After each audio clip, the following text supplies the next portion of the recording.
Government budget start करते हैं सीधे डेफिनेशन से। ऑल ऑफ अस अंडरस्टैंड कि हर कंट्री में सरकार जो है उसको आने वाले ईयर में कितनी इनकम होने वाली है in the form of taxes वगैरह, और उसके कितने खर्चे एक्सपेक्टेड हैं, उसको वो एक साल पहले से ही अंदाज़ा लगा के और प्लान करके चलती है, ताकि अगर पैसे कम पड़े हैं तो उसके लिए लोन कैसे लें या करेंसी प्रिंट करें वो ये देख ले, और या फिर उसके पास कुछ रिजर्व्स बच जाएंगे, पैसे बच जाएंगे, तो उसका वो इन्वेस्टमेंट कहाँ करे वो ये प्लान कर सके। That is why government budget is an approximate idea of the receipt and the expenditure of the government in the coming fiscal year.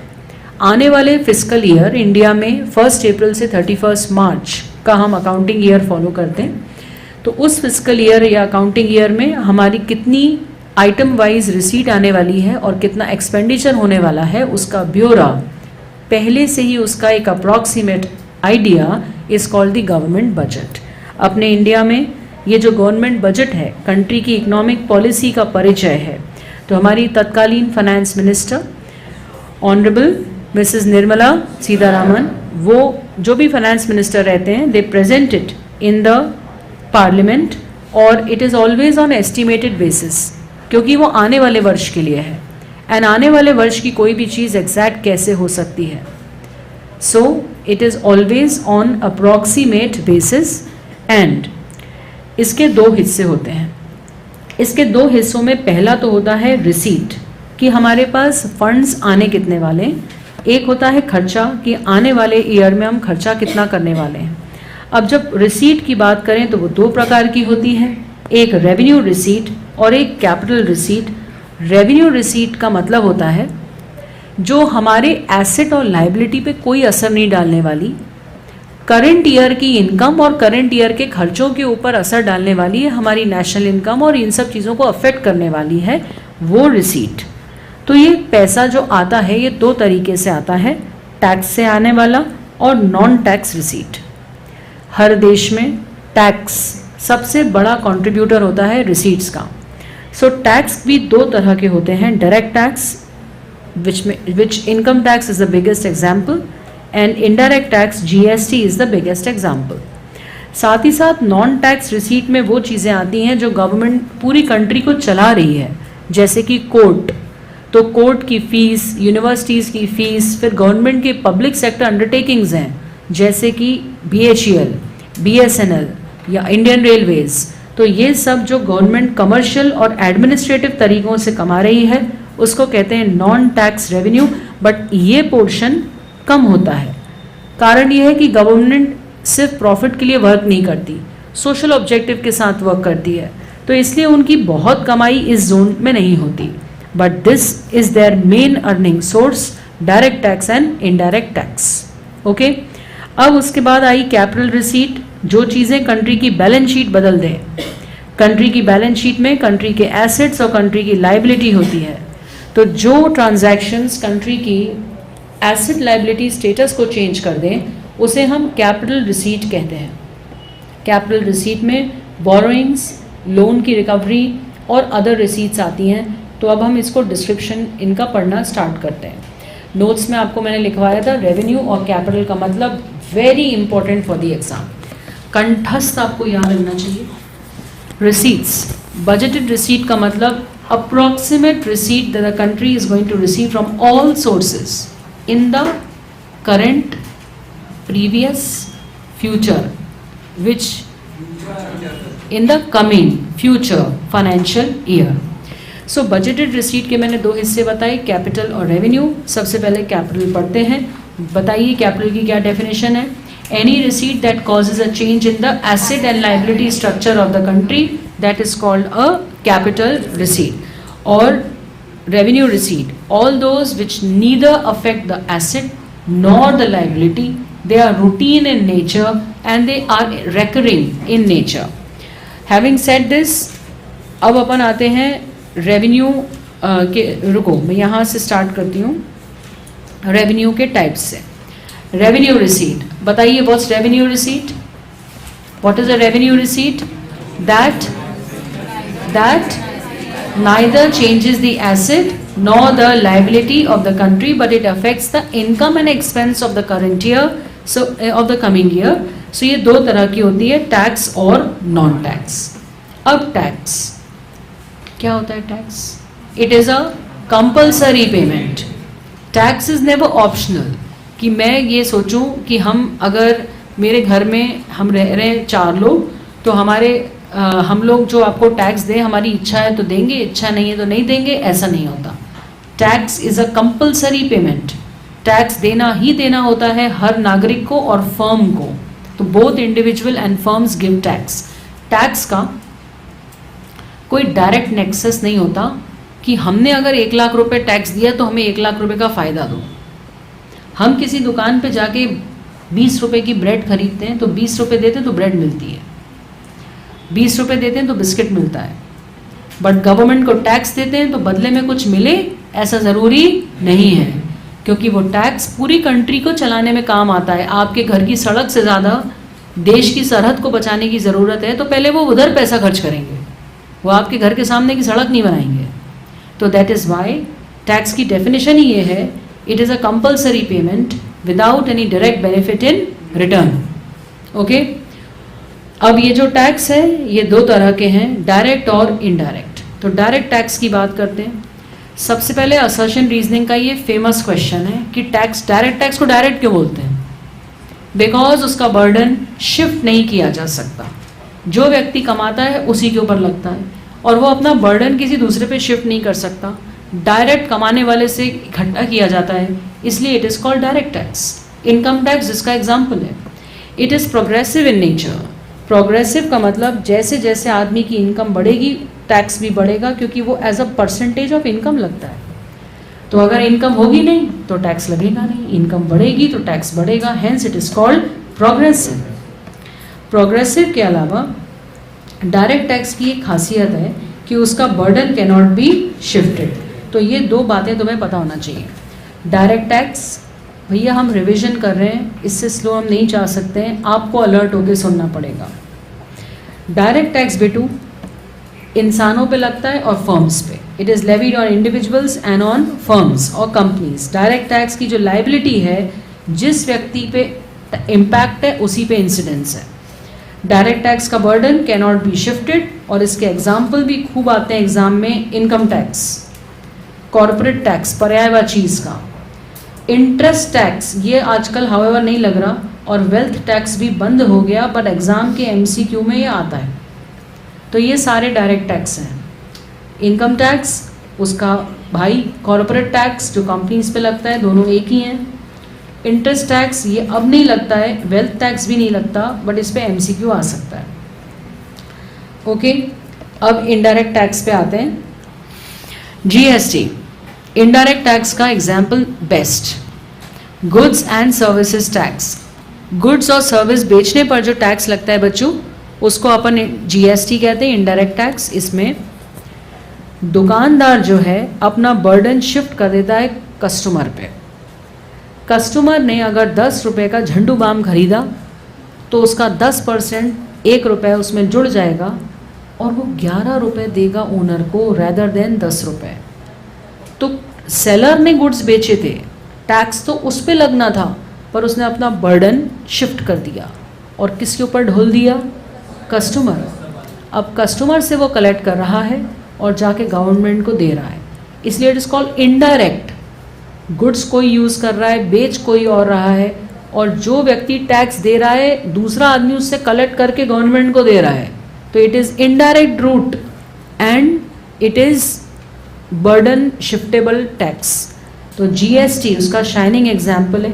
इसके 4 पर्यायवाची हैं. Number 1 regressive. जो आदमी सपोजिंग एक हट्टा कट्टा बहुत मोटा आदमी है और एक बिल्कुल हड्डी सीकर दुबला पतला, एक डंडा लो और दोनों को मारो, किसको जोर से लगेगी? दुबले पतले वाले को. सो रिग्रेसिव का मतलब है जो जितना यहाँ पर गरीब कस्टमर या कंज्यूमर होगा उतना ज़्यादा उसके ऊपर मार पड़ेगी. जो जितना रिच होगा उसके ऊपर GST की उतना असर नहीं होगा. डिफरेंशियल इसको इसलिए बोलते हैं क्योंकि जैसे लिकर पे गवर्नमेंट बहुत हाई टैक्स लगाती है, पीने वाले फिर भी पीते हैं, और जो असेंशियल कमोडिटीज़ हैं जैसे कि सॉल्ट, शुगर, केरोसिन या और मेडिसिन्स, इन पे या तो नो टैक्स है या nil, almost close to nil tax है। देन इन्फ्लेशनरी, वी अंडरस्टैंड कि अगर ये कैलकुलेटर 500 रुपये का है और इसमें 10% GST लग गया तो 550 का हो जाएगा, तो बैठे बैठाए 50 रुपये बढ़ गया। सो GST इज़ इन्फ्लेशनरी, इसके कारण गुड्स पे लगता है, इसलिए मार्केट की कीमतें बढ़ा देता है। और इट इज़ प्रोपोर्शनेट, प्रोपोर्शनेट का मतलब it is always levied as a percentage of the value of the good, that is why it is proportionate. तो ये सब आपको पता होना चाहिए फॉर MCQ कि ये GST के फीचर्स हैं। ओके, तो डायरेक्ट टैक्स और इनडायरेक्ट टैक्स के मैं आपसे कुछ एग्जाम्पल पूछ रही हूँ, आप जवाब देंगे। बताइए, वैल्यू एडेड टैक्स जो पुराना था, विच वॉज इट, डायरेक्ट और indirect? Indirect, indirect. Value added tax was the दादाजी ऑफ GST। ओके, GST के पहले कौन सा टैक्स था? Direct tax. वो वैल्यू एडेड टैक्स तो वो बाप था उसका, उसके भी पहले एक टैक्स था एक्साइज, वो उनके भी पर वो था, और बड़े दादाजी। तो इसलिए GST is the latest version, GST is indirect tax. Okay, okay, tell me, custom duty indirect. ये कौन बोला बीच में डायरेक्ट? डायरेक्ट थपाड़ा पड़ेगा गाल पे। इनडायरेक्ट टैक्स, सभी इनडायरेक्ट टैक्स हैं बेटू, डायरेक्ट टैक्स सीमित हैं सिर्फ इनकम टैक्स और कॉर्पोरेट टैक्स, ये दो ही डायरेक्ट टैक्स हैं, बाकी सब इनडायरेक्ट टैक्स हैं। एंटरटेनमेंट टैक्स पता नहीं है ना क्या है? इनडायरेक्ट टैक्स, क्योंकि डायरेक्ट दो ही हैं, डायरेक्ट आर ओनली टू, एक इनकम टैक्स जो इंडिविजुअल्स पे लगता है और कॉर्पोरेट टैक्स जो कंपनीज पे लगता है, उसके अलावा सब इनडायरेक्ट है। तो इतना तो कर लो कम से कम। Which among the two is progressive? Which is regressive? Which is inflationary? Which is proportionate? Where burden can be shifted? Where it cannot be shifted? कौन सा डायरेक्ट दिल पे लगता है? Income tax. वे क्या कर रहे हो यार तुम लोग यार, क्या करने वाले भाई, नाक मत कटा देना। Which is called consumption tax? बोल दो, स्क्रीन देख के बोल दो, अब बदमाश कहीं के भाई। गुड्स कंज्यूम करते हैं तब लगता है ना, इसलिए इसको बोलते हैं कंजम्पशन टैक्स। यार तुम भी ना बिल्कुल चू चू चा। ऑलराइट, अब अपन आते हैं, बस इसमें से इतना ही मेजरली आता है।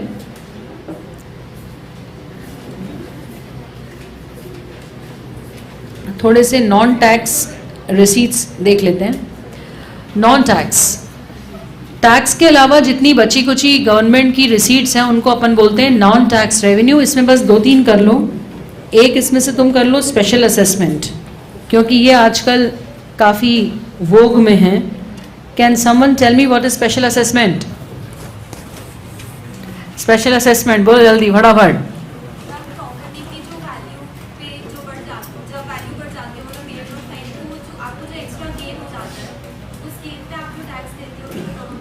Very good.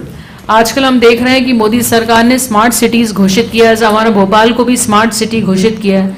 तो स्मार्ट सिटीज़ में स्मार्ट पार्किंग, मेट्रो स्टेशन, सभी चीज़ रेनोवेट हो रहे हैं। तो जब अपने घर के पास से कोई मेट्रो निकल जाए तो पूरा प्रॉपर्टी कमर्शियल हो जाती है।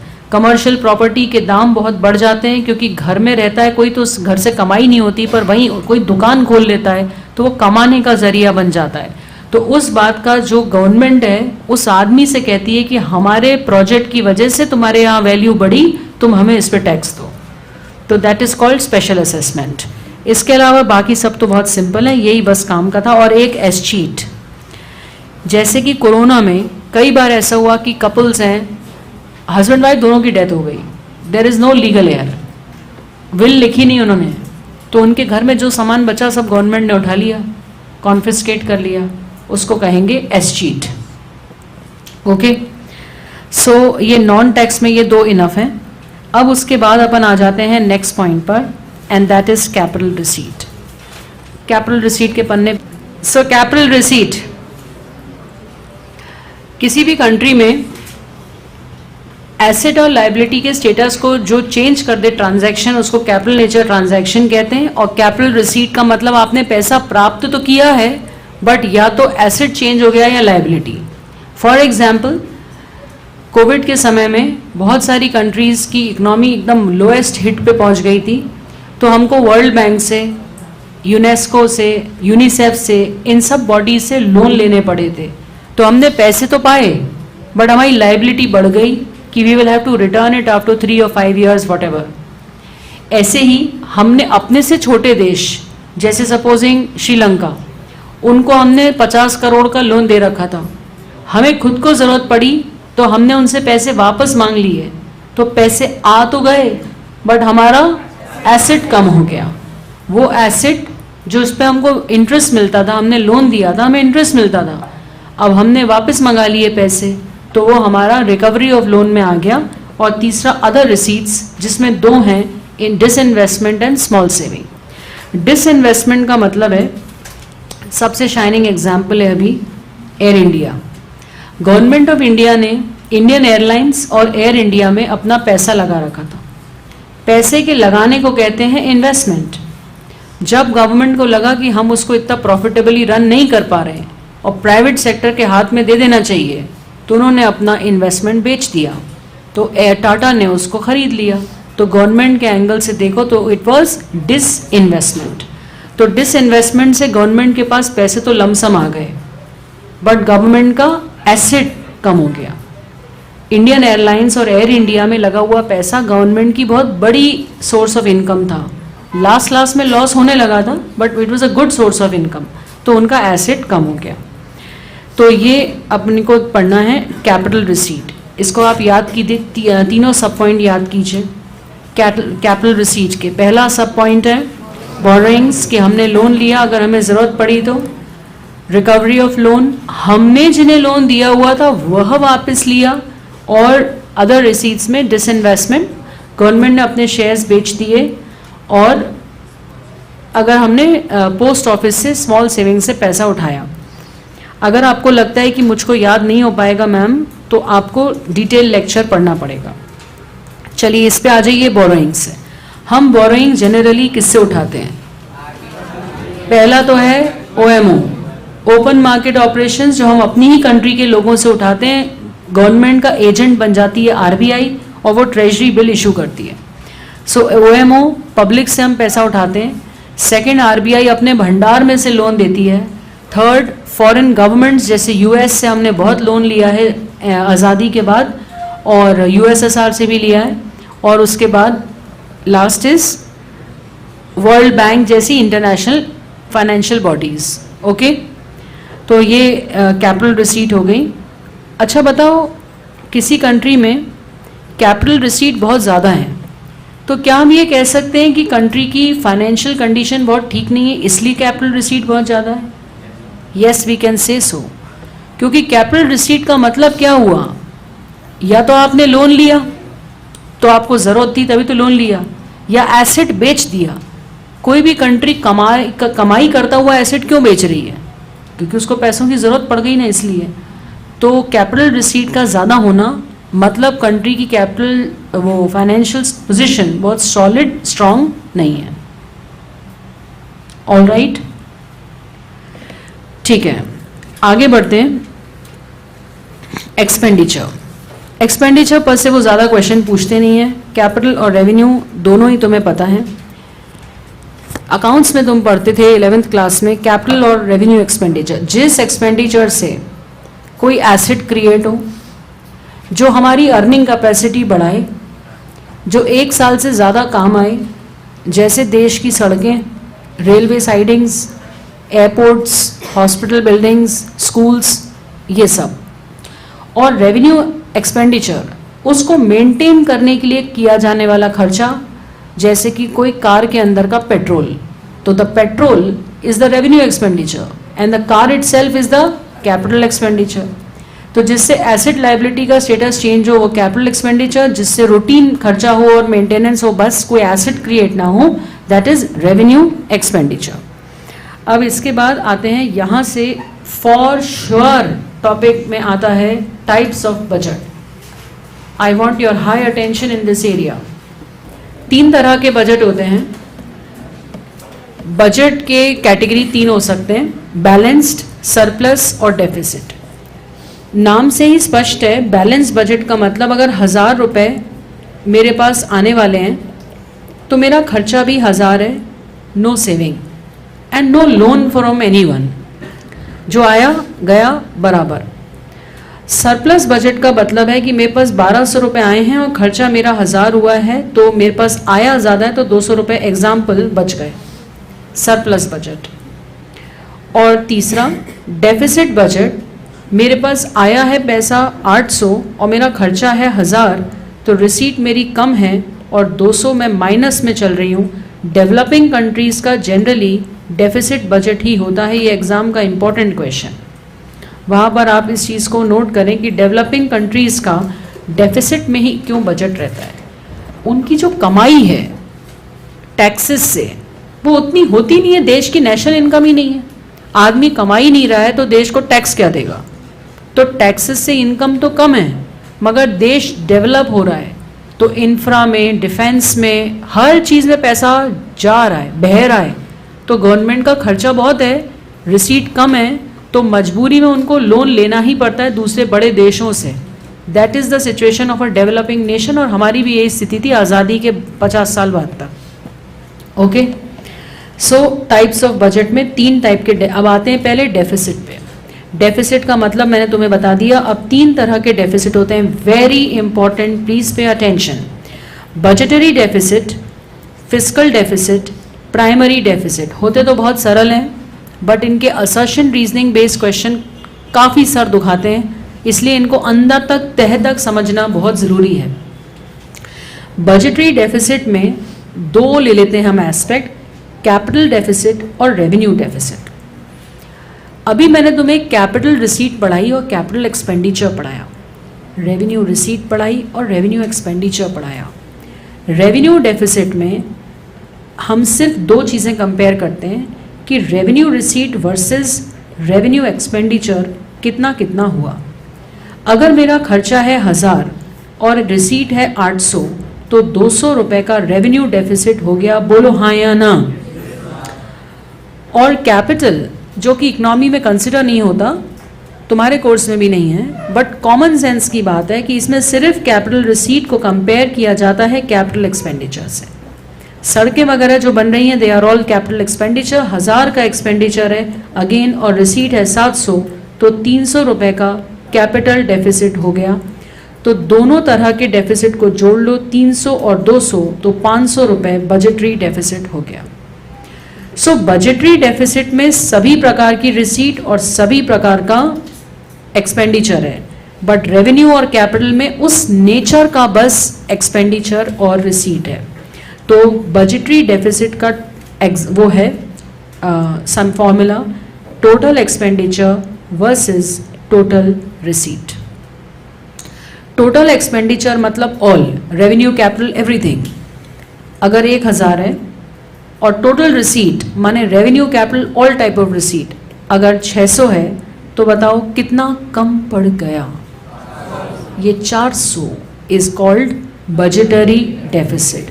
रट लेना बिल्कुल डेफिसिट की definition, excess of total estimated expenditure over estimated receipt. Excess का मतलब ज़्यादा है. कौन ज़्यादा है? खर्चा ज़्यादा है. किसके से ज़्यादा है? रेवेन्यू से ज़्यादा है. तो यू मस्ट बी completely कंठस्थ with this definition. It is the excess of, what is it? Total estimated expenditure over estimated receipt. आप इसमें देख सकते हैं that हमने सारे तरह के खर्चे लिए हैं, कैपिटल और रेवेन्यू, सारी तरह की रिसीट ले ली है, कैपिटल, रेवेन्यू और कैपिटल में लोन भी शामिल हैं. यहाँ पर ही प्रॉब्लम है, यहीं पर प्रॉब्लम है. रिसीट वाले कॉलम में एक शब्द है जिसका आपको अपना पैसा मानना मूलतः गलत है. वो कौन सा है? Loan is a temporary arrangement of money, you have to repay it next year. So how can you say कि ये मेरे को परमानेंटली मिल गया और आप खुश हो गए कि मेरे पास आज बहुत पैसा आ गया? लोन का है भाई, वापस भी तो करना पड़ेगा। दैट्स वाई इकोनॉमिस्ट से कि रिसीट में से लोन हटा दो और हमें कोई दिक्कत नहीं। तो रिसीट में से जैसे ही लोन हटाया तो आ गया फिस्कल डेफिसिट। फिस्कल डेफिसिट का मतलब excess of expenditure over receipt excluding borrowing. बिल्कुल अंदर तक घुसा लो ये। बजटरी डेफिसिट का मतलब सारी रिसीट और सारे एक्सपेंडिचर का डिफरेंस। कोई भैया नहीं है, अच्छी बात है, निकाल तो लिया, मगर उसमें बहुत ही बड़ा एरर है, एराटा है। वो एराटा क्या है? आपने रिसीट में लोन को अपना मान लिया जबकि वो पराया धन है, वो आपका है ही कहाँ? बोलो हाँ या ना। तो आपको इकोनॉमिस्ट कहते हैं कि लोन को छोड़ो यार और फिर डिफरेंस निकालो दोनों का और उसको नया नाम दे दो फिस्कल डेफिसिट। तो fiscal deficit is the excess of total expenditure over total receipt excluding borrowing. Borrowing को रिसीट में, बोरोइंग को रिसीट में, बोरोइंग को रिसीट में, बस इतनी सी बात है। और ये एग्जाम का एक्सट्रीमली इंपॉर्टेंट पोर्शन है। तो आपको अगर ये कॉन्सेप्चुअली क्लियर नहीं है तो आप गलत कर रहे हैं, बहुत ही important. So please tell me what is budgetary deficit? It is a total of excess of total expenditure over total estimated revenue। मगर what is fiscal deficit? अरे कहाँ गया रे? fiscal fiscal fiscal fiscal refers to excess of total expenditure over total receipt, but receipt में से excluding borrowing। Which among the two, budgetary and fiscal, is a better estimate? Why? Because it excludes borrowing, and borrowing is not अपना धन, it is pariah धन। याद रहेगा कि नहीं? इसी तरह के इन्फॉर्मेटिव वीडियोस देखने के लिए हमारे चैनल को सब्सक्राइब करें और लेटेस्ट वीडियोस को सबसे पहले देखने के लिए बेल आइकॉन को हिट करें। साथ ही लाइक और शेयर करना ना भूलें। APT educating India.